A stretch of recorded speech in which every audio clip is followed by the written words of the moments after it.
1 litre তেলও Hormuz দিয়ে পার হবে না, হুঙ্কার ইরানের। মধ্যপ্রাচ্যের দেশ থেকে শুরু করে হরমুজ প্রণালী পর্যন্ত সবই জ্বলছে। শত্রুকে পুরোপুরি শেষ না করা পর্যন্ত যুদ্ধ চলবে, হুমকি ইরানের। তেহরানের গুচ্ছ বোমায় বিপদে ইসরায়েল, যুদ্ধে হারছে কি ইহুদিরা? 200 কেজি ইউরেনিয়াম দখলের লোভে ইরানের গোপন টানেলে সেনা পাঠাতে চায় আমেরিকা। অক্ষত ফিরতে পারবে কি মার্কিন সেনারা? আসসালামু আলাইকুম, দেখছিলেন Bangla vision world news headline. এবারে বিস্তারিত। ছড়িয়ে পড়ছে যুদ্ধ। ইরানের সাথে আমেরিকা ও ইসরায়েলের যুদ্ধ এবার মধ্যপ্রাচ্যের দেশগুলো থেকে ছড়িয়ে পড়েছে হরমুজ প্রণালী পর্যন্ত। হরমুজে 3টি মালবাহী জাহাজ হামলায় পুড়ে ক্ষতিগ্রস্ত হয়েছে। হরমুজ প্রণালী দিয়ে 1 লিটার তেলও পার হতে দেওয়া হবে না বলে হুঙ্কার দিয়েছে ইরান। জ্বালানি পরিবহনে গুরুত্বপূর্ণ রুট হরমুজ প্রণালীতে মাইন ফেলছে ইরান। অবিলম্বে এটি বন্ধ না হলে ইরানের ভয়াবহ পরিণতির হুঁশিয়ারি দিয়েছেন মার্কিন প্রেসিডেন্ট ডোনাল্ড ট্রাম্প। মাইন স্থাপনকারী অন্তত 16টি নৌযানের ধ্বংসের দাবিও করেছেন তিনি। এছাড়া যুদ্ধের 12তম দিনে ইরানের মিসাইল ও ড্রোন হামলায় ক্ষতিগ্রস্ত হয়েছে কুয়েত, বাহরাইনের মার্কিন ঘাঁটি। বিশ্ব কি চরম খাদ্য জ্বালানি সংকটে ভুগবে? মেহরাব হুসাইন খানের ডেস্ক রিপোর্ট। ইরান লক্ষ্য করে ইসরায়েলের সহযোগী হিসেবে ক্ষেপণাস্ত্র হামলা জারি রেখেছে মার্কিন বাহিনী। লণ্ডভণ্ড হচ্ছে ইরানের রাজধানী তেহরান সহ বিভিন্ন এলাকা। ধ্বংস হচ্ছে অবকাঠামো, বাড়ছে হতাহতের সংখ্যা। ইসরায়েল আর যুক্তরাষ্ট্রের যৌথ হামলায় 11 দিনে প্রায় 10,000 বেসামরিক স্থাপনা ক্ষতিগ্রস্ত আর 1,300-র বেশি মানুষকে হত্যার অভিযোগ তুলে ক্ষয়ক্ষতির তথ্যপাত্র দিয়েছে তেহরান। এমন অবস্থায় কৌশল পাল্টে ভিন্ন দিকে মোড় নিচ্ছে যুদ্ধ পরিস্থিতি। নজর এখন বিশ্ব অর্থনীতির চালিকা শক্তি জ্বালানিতে। হামলা হচ্ছে তেল সংরক্ষণাগারে। পাল্টাপাল্টে হুমকি আর টানাপোড়েনের কেন্দ্রে এখন জ্বালানি পরিবহনের অন্যতম রুট হরমুজ প্রণালী। বিশ্বে তেল সরবরাহের 1/5 হরমুজ দিয়ে পরিবহন করায় গুরুত্বপূর্ণ জলপথটি বন্ধ হলে জ্বালানি খাতে বৈশ্বিক টালমাটাল অবস্থা তৈরির আশঙ্কা রয়েছে, যার নজির এরই মধ্যে জ্বালানি আর পুঁজিবাজারে পড়তে শুরু করেছে। হরমুজের নিয়ন্ত্রণ এখনও ইরানি বিপ্লবী গার্ড বাহিনীর হাতে। একাধিক আন্তর্জাতিক গণমাধ্যম, বিশেষ করে পশ্চিমা সংবাদ মাধ্যমে দাবি করা হয়েছে কিছুদিন ধরে হরমুজ প্রণালীতে কয়েক ডজন মাইন স্থাপন করেছে ইরান। এমন অবস্থায় মাইন স্থাপনকারী 1 ডজনের বেশি নৌযান ধ্বংসের দাবি করেছেন মার্কিন প্রেসিডেন্ট ডোনাল্ড ট্রাম্প। সামাজিক মাধ্যম ট্রুথ সোশ্যালের মাধ্যমে ইরানকে হুঁশিয়ার করে অবিলম্বে মাইন অপসারণ আর হরমুজ প্রণালীকে বাধামুক্ত রাখতে বলেছেন তিনি। তার দাবি সমর্থনে একাধিক ভিডিও প্রকাশ করেছে মার্কিন সামরিক বাহিনী। ইরানের পাল্টা হামলা হয়েছে ইসরায়েলের রাজধানী তেল আবিব ছাড়াও হাইফা, জেরুজালেম সহ একাধিক এলাকায়। এতে বিস্ফোরণ হয়েছে হাইফার একটি তেল শোধনাগারে। ড্রোন হামলায় ক্ষতিগ্রস্ত হয় তেল আবিবের দক্ষিণে হায়লা স্যাটেলাইট কমিউনিকেশন সেন্টার, যা যুদ্ধবিমানের সাথে যোগাযোগ রক্ষায় গুরুত্বপূর্ণ ভূমিকা রাখত। পাশাপাশি মধ্যপ্রাচ্যে মার্কিন স্বার্থ লক্ষ্য করে হামলা জারি রেখেছে ইরান। অন্তত 6টি ইরানি ক্ষেপণাস্ত্র ধ্বংসের দাবি করেছে সৌদি আরবের প্রতিরক্ষা মন্ত্রণালয়। ইরানের পাল্টা হামলায় ক্ষয়ক্ষতির তথ্য ধামাচাপা দেয়া যুক্তরাষ্ট্রের প্রতিরক্ষা বিভাগ পেন্টাগন অবশেষে সেনা সদস্যদের ক্ষয়ক্ষতির একাংশ স্বীকার করেছে। জানিয়েছে ইরানের পাল্টা হামলায় আহত হয়েছেন অন্তত 150 জন। এদিকে লেবাননে বিমান হামলা ও স্থল অভিযান জারি রেখেছে ইসরায়েল। মঙ্গলবার 24 ঘণ্টায় হত্যা করা হয়েছে অন্তত 5 জন লেবানিজকে, আর 1 সপ্তাহে অন্তত 570 জন লেবানিজকে হত্যা করেছে ইসরায়েলি বাহিনী। Mehrab Hussain Khan, Bangla vision news desk. শত্রুকে পুরোপুরি ধরাশায়ী করা না পর্যন্ত যুদ্ধ শেষ হবে না বলে ঘোষণা দিয়েছে ইরানের বিপ্লবী গার্ড বাহিনী বা IRGC। শত্রুর বিরুদ্ধে সবচেয়ে শক্তিশালী ও ভয়াবহ হামলা শুরুর ঘোষণাও দিয়েছে তারা। এদিকে তেহরানে নতুন প্রজন্মের ক্ষেপণাস্ত্র মোকাবেলা দিন দিন কঠিন হয়ে উঠছে বলে স্বীকার করেছে ইসরায়েলি সেনাবাহিনী।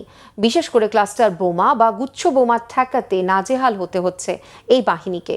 হিজল জোবায়ের ডেস্ক রিপোর্টে বিস্তারিত। শত্রুকে আঘাতের নতুন অধ্যায়ে প্রবেশ করেছে ইরান। নতুন সর্বোচ্চ নেতা হিসেবে আয়াতুল্লাহ মোস্তফা খামেনির অভিষেকের পর থেকেই তেহরানের সামরিক নীতিতে লক্ষণীয় পরিবর্তন দেখা যাচ্ছে। সামরিক বিশেষজ্ঞরা বলছেন, এখন ইরানের আক্রমণ কৌশল শুধু যুদ্ধভিত্তিক স্থাপনা লক্ষ্য করে নয়, এখন অনেক সময় জনবসতিপূর্ণ এলাকা ও নাগরিক অবকাঠামোতেও হামলার ঘটনা ঘটছে। এরই মাঝে ইরানের ইসলামী বিপ্লবী গার্ড কর্পস IRGC ঘোষণা দিয়েছে, যুক্তরাষ্ট্র ও ইসরায়েলের বিরুদ্ধে চলমান যুদ্ধের এ পর্যায়ে এখন পর্যন্ত সবচেয়ে তীব্র ও গতিশীল সামরিক অভিযান শুরু করছে তারা। ফার্স্ট নিউজ এজেন্সিতে প্রকাশিত এক বিবৃতিতে IRGC জানায়, এর অংশ হিসেবে তারা দ্বিতীয়বারের মতো তেল আবিবের দক্ষিণে অবস্থিত একটি স্যাটেলাইট কমিউনিকেশন সেন্টারকে লক্ষ্য করে ক্ষেপণাস্ত্র হামলা চালিয়েছে। একই সাথে পশ্চিম জেরুজালেম, বীর ইয়াকুব ও হাইফা অঞ্চলের বিভিন্ন সামরিক স্থাপনাতেও হামলা চালানো হয়েছে। এছাড়া ইরাকের ইরবিলে অবস্থিত একটি মার্কিন সামরিক ঘাঁটি এবং বাহরাইনের মানামায় অবস্থিত মার্কিন পঞ্চম নৌবহরের সদর দপ্তরও এ যাত্রায় ইরানি ক্ষেপণাস্ত্র ও আক্রমণের লক্ষ্যবস্তু হয়েছে। এদিকে নাজুক এই সময়েই ইসরায়েলের প্রতিরক্ষা বাহিনী IDF স্বীকার করেছে, ইরানের নতুন প্রজন্মের ক্ষেপণাস্ত্র প্রতিহত করা ক্রমেই কঠিন হয়ে উঠছে। আন্তর্জাতিক সংবাদ মাধ্যম AP জানিয়েছে, 10 মার্চ প্রকাশিত IDF-এর এক বিশেষ মূল্যায়নে বলা হয়েছে, ক্লাস্টার বোমার মাধ্যমে ইরান যুদ্ধের ময়দানে বিধ্বংসী ক্ষমতা বহুগুণ বাড়িয়ে দেওয়ার কৌশল নিয়েছে। IDF জানিয়েছে, ইরান এখন তাদের ব্যালিস্টিক ক্ষেপণাস্ত্রের প্রায় অর্ধেক অংশে গুচ্ছ বোমা বা ক্লাস্টার বোমার ওয়ারহেড বসাচ্ছে, যেগুলো লক্ষ্যবস্তুতে পৌঁছানোর পর স্বয়ংক্রিয়ভাবে শতাধিক ক্ষুদ্র বোমায় ভেঙে পড়ে এবং 10 কিলোমিটার বা তার চেয়েও বেশি ব্যাসার্ধ জুড়ে ধ্বংসাত্মক প্রভাব সৃষ্টি করতে পারে। এ ধরনের ওয়ারহেড প্রতিরক্ষা ব্যবস্থাকে বিপুল চাপের মধ্যে ফেলে দিয়েছে। IDF-এর কর্মকর্তারা বলেন, যদিও তাদের প্রতিরক্ষা ব্যবস্থা অত্যাধুনিক ও কার্যকর, কিন্তু তারপরও কোনো ব্যবস্থাই সম্পূর্ণ নিরাপদ নয়। ব্যালিস্টিক ক্ষেপণাস্ত্রগুলো ধ্বংস করা গেলেও এর ছড়িয়ে পড়া ক্ষুদ্র বোমাগুলো বড় ধরনের ক্ষয়ক্ষতি ঘটাতে সক্ষম। এ সপ্তাহেই ইসরায়েলের একটি নির্মাণাধীন এলাকায় ক্লাস্টার বোমার আঘাতে 2 জন নিহত হয়েছেন এবং আশপাশে ব্যাপক ক্ষয়ক্ষতির তথ্য এসেছে। মূলত ইরানের এসব হামলায় ক্ষয়ক্ষতি ও হতাহত আরও বেশি বলেই অভিমত পর্যবেক্ষকদের। সেগুলো ধামাচাপা দেয়া হচ্ছে। এরপরও যা বেরিয়ে আসছে তার ভিত্তিতেই নিজেদের দুর্বলতা স্বীকার করতে বাধ্য হচ্ছে IDF। সামরিক বিশ্লেষকরা বলছেন, এখন ইরানের সামরিক কৌশল হল অধিক ক্ষমতাসম্পন্ন কম সংখ্যক মিসাইল নিক্ষেপ করে বেশি মাত্রার ধ্বংস সাধন। এই কৌশলের কাছে ব্যাপক চাপে পড়েছে ইসরায়েলি বাহিনী। এদিকে এরই মাঝে শত্রু শিবিরে ক্ষয়ক্ষতি আরও বিস্তৃত করতে আঞ্চলিক দেশগুলোকে যুক্তরাষ্ট্র ও ইসরায়েলের গোপন আস্তানাগুলোর তথ্য প্রকাশের আহ্বান জানিয়েছে ইরানের সশস্ত্র বাহিনী। বাহিনীর জ্যেষ্ঠ মুখপাত্র জেনারেল আবুল ফজল শেকারচি এই আহ্বান জানিয়ে বলেন, আমি এই অঞ্চলের মুসলিম জনগণ ও দেশগুলোর কাছে অনুরোধ করছি, তারা যেন আমাদের আমেরিকান জায়নবাদী বাহিনীর গোপন আস্তানাগুলো দেখিয়ে দেয়। এতে সাধারণ মানুষের কোনো ক্ষতি হবে না, বরং যারা এই অঞ্চলের মানুষকে ঢাল হিসেবে ব্যবহার করছে তাদের ওপর নিখুঁতভাবে আঘাত হানতে পারবো আমরা। হিজল জুবায়ের, বাংলা ভিশন। ইরানের বিভিন্ন পরমাণু কেন্দ্রের ভূগর্ভস্থ টানেলে এখনও অক্ষত আছে বিপুল পরিমাণে উচ্চমাত্রার ইউরেনিয়াম। শুধু বিমান হামলায় এই ভান্ডার ধ্বংস করা সম্ভব নয়, ফলে ইরানের মাটিতে সরাসরি কমান্ডো অভিযান চালানোর পরিকল্পনা নিয়ে আলোচনা চলছে ওয়াশিংটনের ভেতরে। এমনকি যৌথভাবে মার্কিন ও ইসরায়েলি কমান্ডো বাহিনী ব্যবহারের কথা উঠেছে। কিন্তু এমন স্থল অভিযানে কয়েকশো সেনা সহ লাগতে পারে বড় রকমের সামরিক প্রস্তুতি। ইরানের অভ্যন্তরে ঝুঁকিপূর্ণ অভিযানের গুঞ্জন উঠলেও প্রেসিডেন্ট ট্রাম্প সত্যি এমন কিছু শুরু করবেন কিনা সেটি এখন বড় প্রশ্ন। হাফিজুল ইসলামের ডেস্ক রিপোর্টে বিস্তারিত। ইরানের কাছে থাকা ইউরেনিয়াম দখলে দেশটির মাটিতে সরাসরি সেনা নামাতে পারে আমেরিকা। গত বছর কয়েকটি ইরানি পরমাণু স্থাপনায় বিমান হামলা চালিয়েছে ওয়াশিংটন, কিন্তু তাতেও ধ্বংস করা যায়নি পুরো ভান্ডার। তেহরানের হাতে এখনও রয়েছে বিপুল পরিমাণ উচ্চমাত্রায় সমৃদ্ধ ইউরেনিয়াম। পশ্চিমা অনেক গোয়েন্দা সূত্রের আশঙ্কা, ইরান হয়তো এর মধ্যেই পারমাণবিক অস্ত্র তৈরি করে ফেলেছে। এমন ধারণার সত্যতা নিয়ে অনিশ্চয়তা থাকলেও শত্রুদের ভয়, ভবিষ্যতে পরমাণু অস্ত্র বানাতে ইরান ব্যবহার করবে মজুত ইউরেনিয়াম। এর জেরে গুঞ্জন উঠেছে ভূগর্ভস্থ টানেলে ঢুকে ইরানি ইউরেনিয়াম উদ্ধার বা নিষ্ক্রিয় করার অভিযান চালাতে পারে মার্কিন বাহিনী। পারমাণবিক কাঁচামালের ভাণ্ডার দখলে ঝুঁকিপূর্ণ অভিযানের কথা ভাবছে ওয়াশিংটন। তবে এর জন্য শুধুমাত্র আকাশ থেকে বোমা ফেললেই হবে না, ইরানের মাটিতে যুক্তরাষ্ট্রকে নামাতে হবে বড় আকারের সেনাবাহিনী। মার্কিন সামরিক পরিকল্পনা সংশ্লিষ্ট কিছু সূত্রের দেয়া তথ্য অনুযায়ী ইরানিদের বিপুল পরিমাণ ইউরেনিয়াম এখনও অক্ষত আছে। এর বড় অংশ লুকানো রয়েছে ইস্পাহান পারমাণবিক স্থাপনার গভীর ভূগর্ভস্থ টানেলে। গত বছরের মার্কিন বিমান হামলায় স্থাপনাটির উপরের কাঠামো ক্ষতিগ্রস্ত হলেও মাটির নিচে থাকা ভাণ্ডার পুরোপুরি ধ্বংস হয়নি। আন্তর্জাতিক পরমাণু সংস্থার এক হিসাব বলছে প্রায় 200 কেজি ইউরেনিয়াম এখনও সেখানে থাকতে পারে। ইরানের কাছে মজুত ইউরেনিয়াম বর্তমানে প্রায় 60% পর্যন্ত সমৃদ্ধ করা হয়েছে। সাধারণত 90% কাছাকাছি পৌঁছালে সেটি পারমাণবিক অস্ত্র তৈরির জন্য ব্যবহারযোগ্য হয়ে ওঠে। তেহরান অবশ্য দাবি করে আসছে তারা এই ইউরেনিয়াম কেবল শান্তিপূর্ণ জ্বালানি উৎপাদনের জন্যই ব্যবহার করে থাকে। কিন্তু যুক্তরাষ্ট্র ও ইসরায়েলের কাছে বিষয়টি বড় ধরনের নিরাপত্তা হুমকি। ফলে তাদের লক্ষ্য ইরানের পারমাণবিক সক্ষমতা সম্পূর্ণভাবে শেষ করা। তবে বাস্তবতা হলো গোপন টানেলগুলো এত গভীর ও সুরক্ষিত যে শুধুমাত্র বিমান হামলায় সেগুলো ভাঙা সম্ভব নয়। কমান্ডো ফোর্স পাঠিয়ে পরমাণু স্থাপনায় ঢুকে উচ্চমাত্রায় সমৃদ্ধ ইউরেনিয়াম উদ্ধারের পরিকল্পনা নিয়ে ট্রাম্প প্রশাসনের ভেতরে আলোচনা চলছে, এমন দাবি বিভিন্ন সূত্রের। সম্ভাব্য এই অভিযানে মার্কিন এলিট বাহিনী এবং ইসরায়েলি কমান্ডোদের যৌথভাবে ব্যবহারের কথাও বিবেচনায় রয়েছে। কিন্তু টানেলে মজুত বিপজ্জনক তেজস্ক্রিয় পদার্থ সামলানো, পুরো এলাকা নিরাপদ রাখা এবং সেনাদের নিরাপদে বের করে আনার জন্য প্রয়োজন হবে কয়েক ডজন থেকে কয়েকশো সেনা। এছাড়াও দরকার হবে বোমা নিষ্ক্রিয়কারী বিশেষজ্ঞ দল, পরিবহন বিমান এবং যুদ্ধ বিমানের পাহারা। ইরানের মাটিতে সরাসরি অভিযানের সম্ভাব্য প্রস্তুতির কিছু ইঙ্গিত এর মধ্যেই দেখা যাচ্ছে। যুক্তরাজ্যের একটি বিমান ঘাঁটিতে মোতায়েন করা হয়েছে বিশেষ অভিযানে ব্যবহৃত মার্কিন বিমান। মূলত কোথাও গোপন অপারেশন চালাতে কমান্ডোদের ঢোকানো এবং বের করে আনার কাজে ব্যবহৃত হয় এই ধরনের বিমান। তবে নতুন ধর্মীয় নেতার নেতৃত্বে ইরানের রাজনৈতিক অবস্থান, সামরিক শক্তি ও মনোবল এখনও অটুট। ফলে দেশটির মাটিতে সেনা নামিয়ে পরমাণু কেন্দ্রের গভীরে লুকানো ইউরেনিয়াম দখলের ঝুঁকি ট্রাম্প নেবেন কিনা সেটা নিয়ে রয়েছে ঘোর সন্দেহ। হাফিজুল ইসলাম, বাংলা ভিশন। ইরান ইসরায়েল যুদ্ধের জেরে মধ্যপ্রাচ্য থেকে সরবরাহ বিঘ্নিত হওয়ায় বিশ্ববাজারে মার্কিন জ্বালানির ব্যাপক চাহিদা তৈরি হয়েছে। মধ্যপ্রাচ্যের উপর জ্বালানি নির্ভরতা কমাতে এখন বিকল্প উৎস হিসেবে মার্কিন তেল ও গ্যাসের দিকে ঝুঁকছে এশিয়ার দেশগুলো।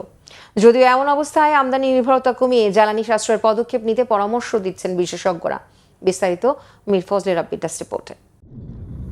গোটা মধ্যপ্রাচ্য জুড়ে ছড়িয়ে পড়েছে যুদ্ধের আগুন, আর সেই আগুনেই পুড়ছে মধ্যপ্রাচ্যের জ্বালানি নিরাপত্তা। হরমুজ প্রণালীর অস্থিরতা এশিয়ার দেশগুলোকে বাধ্য করছে তাদের তেলের রুট বদলে ফেলতে। মধ্যপ্রাচ্যের ওপর জ্বালানি নির্ভরতা কমাতে এখন বিকল্প উৎস হিসেবে মার্কিন তেল ও গ্যাসের দিকে ঝুঁকছে এশিয়ার দেশগুলো। ইরান ইসরায়েল সংঘাতের জেরে মধ্যপ্রাচ্য থেকে সরবরাহ বিঘ্নিত হওয়ায় বিশ্ববাজারে বর্তমানে মার্কিন জ্বালানির ব্যাপক চাহিদা তৈরি হয়েছে। বিশ্বের মোট ব্যবহৃত খনিজ তেলের প্রায় 20% এবং তরলীকৃত প্রাকৃতিক গ্যাসের বা এলএনজির 1/5 পরিবাহিত হয় সংকীর্ণ হরমুজ প্রণালী দিয়ে। ভারত, জাপান ও দক্ষিণ কোরিয়ার মতো এশিয়ার প্রধান আমদানিকারক দেশগুলোর প্রায় 80% তেল এই রুট দিয়েই আসে। তবে বর্তমানে ইরান ও ইসরায়েলের সরাসরি সংঘাতের ফলে এই পথটি অত্যন্ত ঝুঁকিপূর্ণ হয়ে পড়েছে। বাজার দর বিশ্লেষণকারী প্রতিষ্ঠান আরগাস মিডিয়ার তথ্যমতে ইরানে যুক্তরাষ্ট্র ও ইসরায়েলের হামলা শুরুর পর থেকে এশিয়ায় সরবরাহকৃত মার্কিন লাইট সুইট ক্রুড তেলের দাম 47% বেড়ে ব্যারেল প্রতি $115 দাঁড়িয়েছে। একই সঙ্গে মার্কিন তরলীকৃত প্রাকৃতিক গ্যাস পরিবহনের ভাড়া 4 গুণ বেড়েছে। এরই মধ্যে যুদ্ধ শুরুর পর থেকে জাপানি শোধনাগারগুলো আগামী জুনে সরবরাহের জন্য প্রায় 90 লাখ ব্যারেল মার্কিন অপরিশোধিত তেল কিনেছে। অন্যদিকে মার্কিন তেল আমদানিতে বড় ছাড়ের ঘোষণা দিয়েছে ইন্দোনেশিয়া। এছাড়া যুক্তরাষ্ট্রের সাথে দীর্ঘমেয়াদী এলএনজি চুক্তির পরিমাণ বাড়ানোর জন্য আলোচনায় বসার সিদ্ধান্ত নিয়েছে জাপান। সংঘাতের কারণে জ্বালানির প্রধান উৎস বন্ধ হয়ে যাওয়ায় ইন্দোনেশিয়া ও পাকিস্তানের মতো দেশগুলো এখন তাদের মজুত করা তেলের উপর নির্ভর করছে, যা বড়জোর কয়েক সপ্তাহ চলতে পারে। ফলে শুধু আমদানির উপর নির্ভর না করে দেশগুলোকে জ্বালানি সাশ্রয়ের পদক্ষেপ নিতে পরামর্শ দিচ্ছেন বিশেষজ্ঞরা। দক্ষিণ পূর্ব এশিয়ার বিভিন্ন দেশ, বিশেষত দক্ষিণ কোরিয়া সবচেয়ে বেশি ঝুঁকির মুখে রয়েছে। মজুত করা তেল দিয়ে তারা বড়জোর 20 থেকে 50 দিন চলতে পারবে, যা এই পরিস্থিতিতে বেশ আশঙ্কাজনক। এই দেশগুলোকে জ্বালানি সাশ্রয়ে বিভিন্ন পদক্ষেপ নিতে হবে, যেমন কাজের সময় কমিয়ে দেওয়া, ওয়ার্ক ফ্রম হোম চালু করা এবং অর্থনৈতিক কর্মকাণ্ডের গতি কিছুটা কমিয়ে আনা। তেলের দাম যদি এভাবে চড়া থাকে তবে মানুষের খরচ করার ক্ষমতা কমে যায়। এর ফলে মানুষ স্বাভাবিকভাবেই জ্বালানি ব্যবহার কমিয়ে দিতে বাধ্য হয়। জ্বালানি বিশেষজ্ঞরা সতর্ক করছেন যে তেলের দাম যদি দীর্ঘ সময় চড়া থাকে তাহলে উন্নত ও উন্নয়নশীল দেশগুলোতে ডিমান্ড ডিস্ট্রাকশন শুরু হবে, অর্থাৎ জ্বালানির দাম সাধারণ মানুষের নাগালের বাইরে চলে যাওয়ায় মানুষ বাধ্য হয়ে ব্যবহার কমিয়ে দেবে। এতে পরিবহন, উৎপাদন এবং কৃষি খাতের খরচ আকাশচুম্বী হবে, যা বিশ্বজুড়ে নতুন করে মুদ্রাস্ফীতি তৈরি করবে। বিশেষজ্ঞদের মতে পৃথিবী এখন এক গ্রেট এনার্জি রিশাফেলিং বা জ্বালানি পুনর্বিন্যাসের মধ্য দিয়ে যাচ্ছে। তেল নির্ভরতা কমানো এখন আর কেবল অর্থনৈতিক ইস্যু নয়, বরং জাতীয় নিরাপত্তার ইস্যুতে পরিণত হয়েছে। যারা দ্রুত বিকল্প উৎস খুঁজে নিতে পারবে তারাই এই সংকট সামাল দিতে পারবে। মীর ফজলে রাব্বি, বাংলা ভিশন। ইউক্রেন যুদ্ধ বন্ধে আগামী সপ্তাহে যুক্তরাষ্ট্রের মধ্যস্থতা আবারও বৈঠকে বসতে যাচ্ছে রাশিয়া ও ইউক্রেনের প্রতিনিধি দল। হোয়াইট হাউসে মার্কিন গণমাধ্যমকে দেওয়া সাক্ষাৎকারে এই তথ্য জানিয়েছেন ডোনাল্ড ট্রাম্পের বিশেষ দূত স্টিভ ওয়াটকফ। ত্রিপক্ষীয় বৈঠকটি চলতি সপ্তাহে অনুষ্ঠিত হওয়ার কথা থাকলেও পরে তা পিছিয়ে আগামী সপ্তাহে নেওয়া হয় বলে জানান উইটকফ। কিন্তু কী কারণে বৈঠক স্থগিত করা হয়েছে তা জানাননি মার্কিন বিশেষ দূত।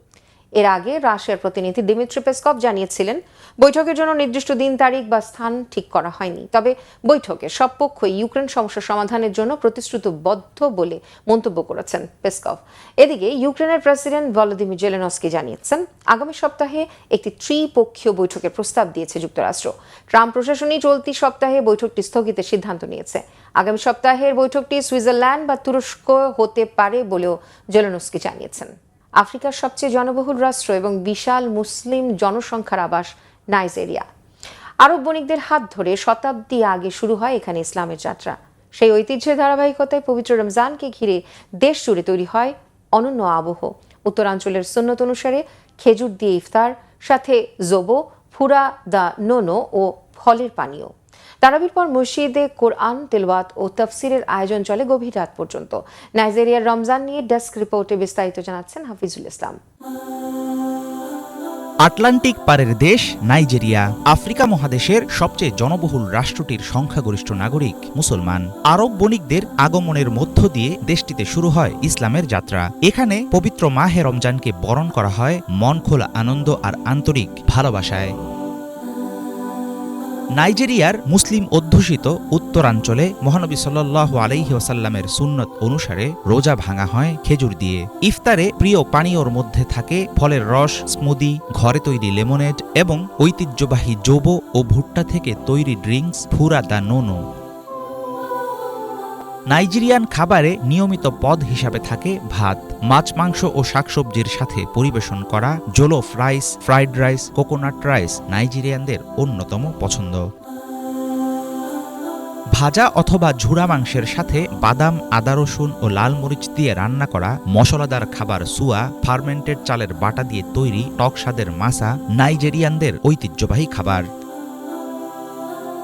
ইফতারের সময় মিষ্টি জাতীয় খাবার ও পেস্ট্রি খেতে ভালোবাসেন দেশটির মুসলমানরা। ভারী পদ হিসাবে তখন খাওয়া হয় তু, শিনকাফা, শুকনো মাংসের পদ, কিলিশি। কখনো কখনো দেখা মেলে মিয়ান কুফা, মিয়ান তাওসে নামের স্যুপ। নাইজেরিয়ার উত্তরাঞ্চলে প্রচলিত আছে শরিয়া আইন। রমজানে রোজা না রাখলে ব্যবস্থা নেয় হিজবাহ নামের পরিচিত ইসলামিক পুলিশ। তারাবির নামাজের পর মসজিদে মসজিদে আয়োজন করা হয় কোরআন তেলাওয়াত ও তাফসির পাঠের। প্রাকৃতিক খনিজ সম্পদে সমৃদ্ধ আফ্রিকা মহাদেশের সবচেয়ে বৃহৎ সংখ্যার মুসলমানের দেশ নাইজেরিয়া। নানান ধর্ম ও বর্ণের মানুষ বসবাস করে বহুজাতিক এই রাষ্ট্রে। আল্লাহর আনুগত্য লাভের চেষ্টায় ইবাদত বন্দিগিতে পবিত্র রমজান কাটান ধর্মপ্রাণ নাইজেরিয়ানরা। হাফিজুল ইসলাম, বাংলা ভিশন। আরব উপদ্বীপের তেল সমৃদ্ধ মুসলিম দেশ কুয়েত 7ম শতাব্দীতে মহানবী হযরত মুহাম্মদ সাল্লাল্লাহু আলাইহি ওয়াসাল্লামের যুগে অঞ্চলটিতে ইসলামের সূচনা হয়, পরে মুসলিম সাম্রাজ্যের অংশে পরিণত হয়। বর্তমানে প্রায় 51 লাখ মানুষের দেশটির প্রায় 90% মুসলিম। পারস্য উপসাগরের তীরে অবস্থিত কুয়েত তেল সম্পদ ও আধুনিক উন্নয়নের জন্য পরিচিত। বিশ্বজুড়ে মুসলিম দেশ এই ধারাবাহিক প্রতিবেদনের 21তম পর্বে কুয়েত নিয়ে থাকছে মোর্শেদ আলমের ডেস্ক রিপোর্টে। আরব উপদ্বীপের উত্তাল মরু আর পারস্য উপসাগরের নীল জলরাশির মোহনায় ইতিহাসের নঙর গেড়েছিল কুয়েত।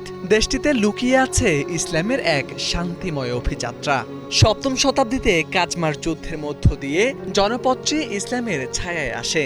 একসময়কার মুক্তা শিকারীদের নিঝুম বন্দর এখন তেলের আশীর্বাদে আলোকোজ্জ্বল এক মহানগরী। তবে কৃত্রিম স্থাপত্যের ভিড়ে কুয়েতের আসল প্রাণ লুকিয়ে আছে এক রক্তিম সূর্যাস্ত আর উপকূলীয় দ্বীপগুলোর বন সৌন্দর্যে, যা পর্যটকদের মনে করিয়ে দেয় প্রকৃতির সাথে এই জাতির আদিম সম্পর্কের কথা।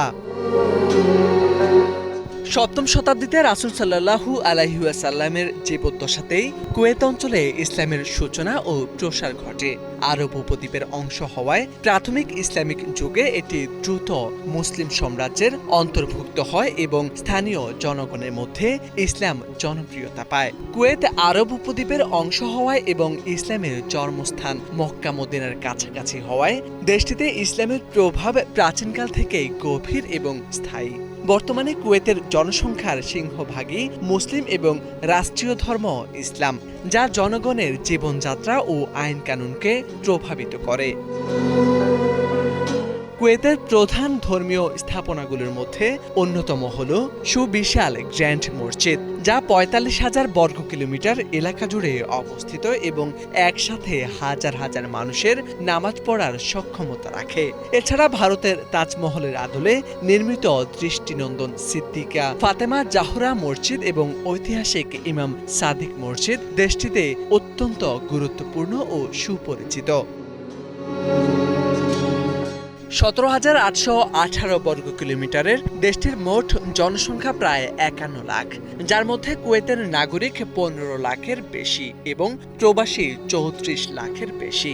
এই জনসংখ্যার একটি বড় অংশ রাজধানী কুয়েত সিটিতে বসবাস করে। মোট জনসংখ্যার প্রায় 90% মুসলিম। ইসলাম দেশটির রাষ্ট্রধর্ম। কুয়েতের ঐতিহ্যবাহী পোশাকের মধ্যে পুরুষরা ঢিলেঢালা সুতির পোশাক, ইকাল, ঘুতরা এবং অনুষ্ঠানগুলোতে হাত কাটা জোপা।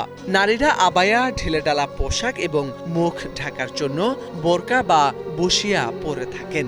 মুরগি, খাসি, মাংস, মাছ, রুটি, খেজুর ও কফি খেতে পছন্দ করেন।